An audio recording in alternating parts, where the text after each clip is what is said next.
आप उपवास जरूर करें। शरीर स्वास्थ्य के लिए और निर्मलता के लिए इसकी बहुत आवश्यकता है। गुरुजी पहले बहुत किया है, पहले हफ्ते में 3-3 दिन करते नहीं किया ही नहीं है। अगर पहले किया होता तो डर कैसे लगता है। अब जैसे जैसे उम्र बढ़ रही है व्रत का ऐसा हो गया, आलू और उसका सिंघाड़े का। भैया ऐसे फलाहार से तो हम मना करते हैं कि घर बर्बाद करोगे रोज फलाहार। ऐसा फलाहार तो रोज मिले बढ़िया है। गुरुदेव हमारे गुरुजी कालिदास महाराज जी 49 साल से सिर्फ एक नारियल का। हाँ हाँ बिल्कुल, संतों में बहुत ही क्षमता होती है, क्योंकि वो प्राण नहीं है, वो तो आत्मस्वरूप में स्थित होते। श्वेतांबरी जी, राधा वल्लभ गुरुजी, श्री हरिवंश महाराज जी। गुरुदेव, जो हम व्रत उपवास करते हैं, क्या वो करना जरूरी है? मुझे अपने आसपास परिवार की तरफ से बार बार कहा जाता है, मुझसे होता नहीं है। क्या हम किसी व्रत उपवास के संकल्प को नाम जप के माध्यम से प्रगाढ़ता प्रदान कर सकते हैं? कर सकते हैं, पर अगर परिवार वाले कहते हैं तो एक दिन के उपवास में कोई हम मृत्यु को थोड़ी प्राप्त हो जाएंगे। कर लेना चाहिए, अच्छा शरीर स्वास्थ्य के लिए भी अच्छा है। भाई रोज आंतों में डाला जाता है, अगर एक टाइम ना डाला जाए, एक दिन ना डाला जाए, तो जो जठराग्नि है वो प्रबल हो जाती है और वो हमारे रोगों का नाश करती है। जब हमारी जठराग्नि मंद हो जाती है तो विविध प्रकार के रोग होते हैं। तो हमें लगता है कि महीने में 2 बार या 4 बार सबको व्रत रहना चाहिए, सबको भूखा रहना चाहिए। हफ्ते में 1 बार रख ले या 15 दिन में 1 बार रख ले, इसमें क्या जाता है? क्यों, किसका? हाँ, तो इसमें क्या जाता है? क्या आप एक टाइम थोड़ा फल लेकर के एक दिन भूखे नहीं रह सकते? कई बार बहुत कोशिश करती हूँ, कई बार तो ऐसे ही हो जाता है, पर जब हम दिमाग से सोच लेते हैं कि आज व्रत रखना है, उस दिन नहीं खाते बनता है। उस दिन ऐसा होता ही नहीं है कि मैं कर पाऊँ, बहुत परेशान हो जाती हूँ। कोई परेशानी का विषय नहीं, चूंकि आप शरीर भाव में है और शरीर को अपना स्वरूप मानते हैं, इसलिए आप भ्रमित हैं कि बिना भोजन के नहीं रह सकते। कई कई दिन भोजन न होने पर भी कभी उदासी थोड़ी आई। साधु के जीवन में तो ऐसा होता है ना। गुरुजी कई बार ऐसा होता है कि हम काम में बिजी हैं और नहीं खाया एक दिन पूरा, पता ही नहीं पड़ता, पर जिस दिन पता है कि हाँ हाँ, ये मन की चाल है और कोई बात नहीं। आप निष्ठा लाइए। हमें ये जरूर प्रार्थना करनी है कि आप उपवास जरूर करें। शरीर स्वास्थ्य के लिए और निर्मलता के लिए इसकी बहुत आवश्यकता है। एक हफ्ते में कोई दिन रख ले या 15 दिन में रख ले, इसका अभ्यास रखना चाहिए। इससे शरीर स्वस्थ होता है और मन भी पवित्र होता है।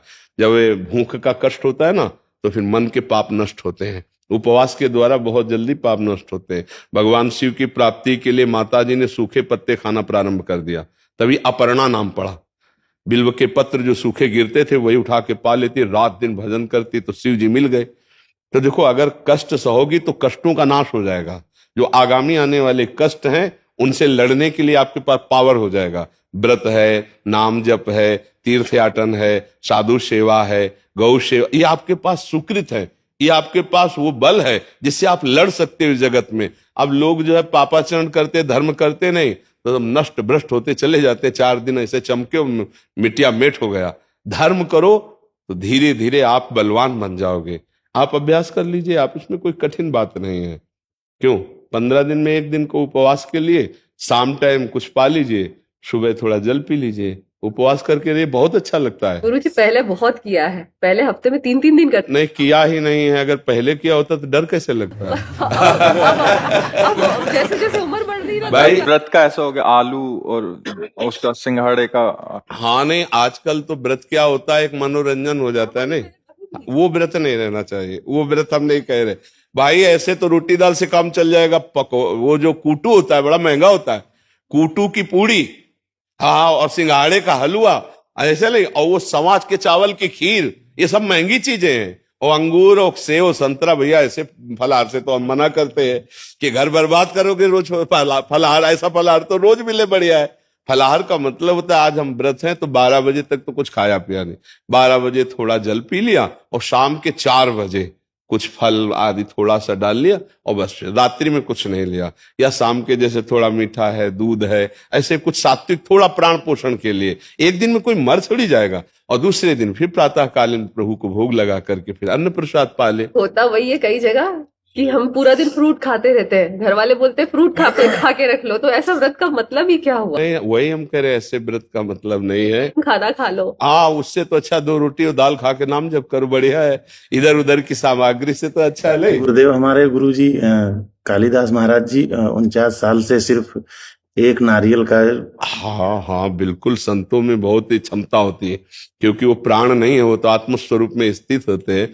और इतने महान तपस्वी कर इतनी दैन्यता कि जब उनसे हम कहा आप कुर्सी में बैठ जाते, तो उन्होंने कहा नहीं, जमीन पे आने बैठे। वाले थे। हाँ हाँ तो हम वहां पे रुके थे, 9 दिन तक कथा हुई, तो गुरुजी बोले चलेंगे, लेकिन कुछ काम आ गया। ये वो बड़ी कृपा जब दर्शन दिया कि एक तो वयोवृद्ध और तप मूर्ति, और जब हमने कहा आसन पे ग्रहण करो कुर्सी पे, तो उन्होंने मना कर दिया। उनका कुर्सी में तो बहुत बैठते हैं, आसनों सिंहासनों पर। नहीं, हमसे कहा कि आप जाइए गुरुजी के दर्शन कर लीजिए और कह दीजिएगा हमारा संदेश कि हम आएंगे। हाँ जरूर। हम महाराज जी बाहर भी ऐसा हुआ, हमने बोला कि आप अब विराजिए, कह रहा जैसे आपकी व्यवस्था, मतलब इतनी दैन्यता कि हम लाइन में खड़े रहेंगे, सबके बाद में जाएंगे। और ऐसे प्रतापी है कि बड़े बड़े नेता और बड़े बड़े सब उनके दर्शन करने जाते, वहां जमीन पे जब कहा कुर्सी पे बैठ जाते, कहा नहीं नहीं, और जमीन पे महापुरुषों की यही महिमा होती है। तो मान रही तो सबई मानप्रद, आप अमानिए महापुरुषों की महिमा। गुरुदेव आप तो कहीं जाते नहीं, लेकिन गुरुजी की हमारी इच्छा है कि एक बार आप जरूर आए।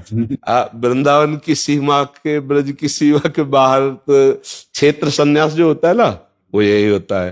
तो गुरु कृपा से धाम का आजीवन मरण पर्यंत वास, कि कुछ भी हो जाए, अंग अंग कट जाए, पर गुरुजी हम हमेशा दर्शन कर सकते हैं आके। कभी आओ, आपका स्वागत है, हृदय से स्वागत है। यहाँ बेशर्त काम है, शर्त ये कि आपका मंगल हो जाए, आप सुखी हो जाओ, आप सच्चे बन जाओ, आप अच्छे बन जाओ, बस इतनी बात है।